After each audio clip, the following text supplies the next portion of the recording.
DCM DK Shivakumar ವಿರುದ್ಧ ಲೋಕಾಯುಕ್ತ ಪೊಲೀಸರಿಂದ FIR ದಾಖಲಿಸಲಾಗಿದೆ. ಅಕ್ರಮ ಆಸ್ತಿ ಗಳಿಕೆ ಪ್ರಕರಣಕ್ಕೆ ಸಂಬಂಧಪಟ್ಟಂತೆ ಎಫ್ಐಆರ್ ದಾಖಲಿಸಿಕೊಳ್ಳಲಾಗಿದೆ.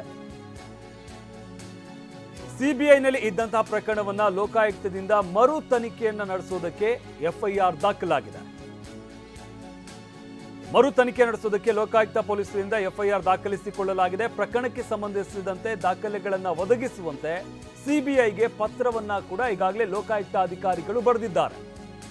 ಅಕ್ರಮ ಆಸ್ತಿ ಗಳಿಕೆಗೆ ಸಂಬಂಧಪಟ್ಟಂತೆ ಸಿಬಿಐನಲ್ಲಿ ಇದ್ದಂತಹ ಪ್ರಕರಣ ಏನಿದೆ ಇದರ ಮರು ತನಿಖೆಯನ್ನ ಮಾಡೋದಕ್ಕೆ ಲೋಕಾಯುಕ್ತ ಅಧಿಕಾರಿಗಳು ಮುಂದಾಗಿದ್ದಾರೆ. ಆದರೆ ಈವರೆಗೆ ಲೋಕಾಯುಕ್ತಕ್ಕೆ ಸಂಬಂಧಪಟ್ಟಂತಹ ದಾಖಲೆ ಯಾವುದನ್ನು ಕೂಡ ಸಿಬಿಐ ಅಧಿಕಾರಿಗಳು ಒದಗಿಸಿಲ್ಲ ಅಂತ ಹೇಳಲಾಗ್ತಾ ಇದೆ. ಈಗಾಗಲೇ ಹೈಕೋರ್ಟ್ ಮೊರೆ ಹೋಗಿರುವಂತಹ ಸಿಬಿಐ ಅಧಿಕಾರಿಗಳು ಕೂಡ ಹೈಕೋರ್ಟ್ ಮೊರೆ ಹೋಗಿದ್ದಾರೆ.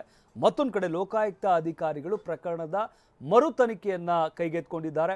ಈ ಹಿನ್ನೆಲೆಯಲ್ಲಿ ಸಿಬಿಐ ಅಧಿಕಾರಿಗಳಿಗೆ ಸದ್ಯಕ್ಕೆ ನೀವು ಈಗಾಗಲೇ ಏನೆಲ್ಲ ತನಿಖೆ ಮಾಡಿದ್ದೀರಿ ಅದರ ಒಂದು ವರದಿಯನ್ನ ನಮಗೆ ಕೊಡಿ ಅಂತ ಪತ್ರವನ್ನ ಬರೆದಿದ್ದಾರೆ. ಆದರೆ ಸಿಬಿಐನಿಂದ ಯಾವುದೇ ರೀತಿಯಾದಂಥ ಮಾಹಿತಿಯನ್ನ ಲೋಕಾಯುಕ್ತ ಅಧಿಕಾರಿಗಳಿಗೆ ನೀಡಿಲ್ಲ.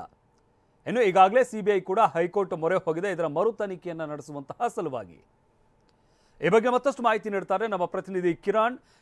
ಸದ್ಯಕ್ಕೆ ಲೋಕಾಯುಕ್ತದಲ್ಲೂ ಕೂಡ ಮರು ತನಿಖೆಗೆ ಸಂಬಂಧಪಟ್ಟಂತೆ ಡಿಕೆ ಶಿವಕುಮಾರ್ ವಿರುದ್ಧ ಕೇಸ್ ದಾಖಲಾಗಿದೆ ಅಂತ ಹೇಳಲಾಗ್ತಾ ಇರುವಂಥದ್ದು. ಹಾಗಾದ್ರೆ ಕೇಸ್ ಏನೆಲ್ಲ ಅಂಶಗಳನ್ನು ಹೊಂದಿದೆ? ಶಮಂತ್, ಮುಖ್ಯವಾಗಿ ಈಗಾಗಲೇ ಸಿಬಿಐದಲ್ಲಿ ಅಕ್ರಮ ಆಸ್ತಿ ಕುರಿತಂತೆ ತನಿಖೆಯನ್ನು ಸಿಬಿಐ ಅಧಿಕಾರಿಗಳು ಮಾಡ್ತಾ ಇದ್ರು. ಆ ಸಿಬಿಐಗೆ ಕೊಟ್ಟಂತ ಏನು ಇಲ್ಲಿಯ ಒಂದು ಕ್ಯಾಬಿನೆಟ್ ಏನು ಈ ಹಿಂದಿನ ಸರ್ಕಾರ ಕೊಟ್ಟಿತ್ತು ಅದಕ್ಕೆ ಸಂಬಂಧಪಟ್ಟಂತೆ ಶಿಫಾರಸು ಮಾಡಿತ್ತು ಅದನ್ನು ಈ ಸರ್ಕಾರ ಅದನ್ನು ವಾಪಸ್ ತಗೊಂಡು ಈ ಒಂದು ಪ್ರಕರಣದ ತನಿಖೆಗೆ ಲೋಕಾಯುಕ್ತ ಪೊಲೀಸರನ್ನು ತನಿಖೆ ಮಾಡಬೇಕು ಅಂತ ಆ ಒಂದು ನಿರ್ಧಾರ ತಗೊಂಡು ಲೋಕಾಯುಕ್ತ ಪೊಲೀಸರಿಗೆ ಸೂಚನೆಯನ್ನು ಕೂಡ ಸರ್ಕಾರ ತಗೊಂಡಿತ್ತು. ಈ ಲೋಕಾಯುಕ್ತ ಪೊಲೀಸರಿಗೆ ಏನು ರಾಜ್ಯ ಸರ್ಕಾರದಿಂದ ಬಂದ ಸೂಚನೆ ಸಿಬಿಐದಲ್ಲಿ ಏನಿತ್ತು ಕೇಸ್ ಪ್ರಕರಣವನ್ನು ಇವರು ಮರು ರಿಜಿಸ್ಟರ್ ಲೋಕಾಯುಕ್ತ ಪೊಲೀಸರು ಬೆಂಗಳೂರು ಯೂನಿಟ್ ಅವರು ಮರು ರಿಜಿಸ್ಟರ್ ಮಾಡಿಕೊಂಡು ಪ್ರಕರಣವನ್ನು ಅಲ್ಲಿ ಏನಿತ್ತು ಸಿಬಿಐದಲ್ಲಿ ಏನಿತ್ತು ಪ್ರಕರಣವನ್ನು ಇವರು ಅಲ್ಲಿ ಎಫ್ಐಆರ್ ಅನ್ನು ದಾಖಲು ಮಾಡಿಕೊಂಡು ತನಿಖೆಯನ್ನು ಆರಂಭ ಮಾಡಿದ್ದಾರೆ.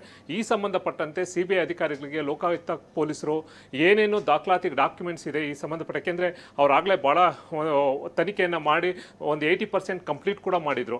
ಈಗ ಸಂಬಂಧಪಟ್ಟಂತೆ ಎಲ್ಲವೂ ಕೂಡ ದಾಖಲಾತಿಗಳು ಬೇಕು ನಮಗೆ ಕೊಡಿ ಅಂತಲೂ ಕೂಡ ಅವರು ಲೋಕಾಯುಕ್ತ ಪೊಲೀಸರು ಕೇಳ್ಕೊಂಡಿದ್ದಾರೆ. ಆದರೆ ಇಲ್ಲಿವರೆಗೂ ಕೂಡ ಸಿಬಿಐ ಅವರು ಯಾವುದೇ ರೀತಿಯ ಡಾಕ್ಯುಮೆಂಟ್ಸನ್ನು ಕೂಡ ಕೊಟ್ಟಿಲ್ಲ. ಯಾಕೆಂದರೆ ಸಿಬಿಐದವರು ಸರ್ಕಾರ ಕ್ಯಾಬಿನೆಟ್ ತಗೊಂಡಂಥ ಏನು ತೀರ್ಮಾನವನ್ನು ಚಾಲೆಂಜ್ ಮಾಡಿ ಈಗಾಗಲೇ ಹೈಕೋರ್ಟ್ಗೆ ಮೊರೆ ಹೋಗಿದ್ದಾರೆ.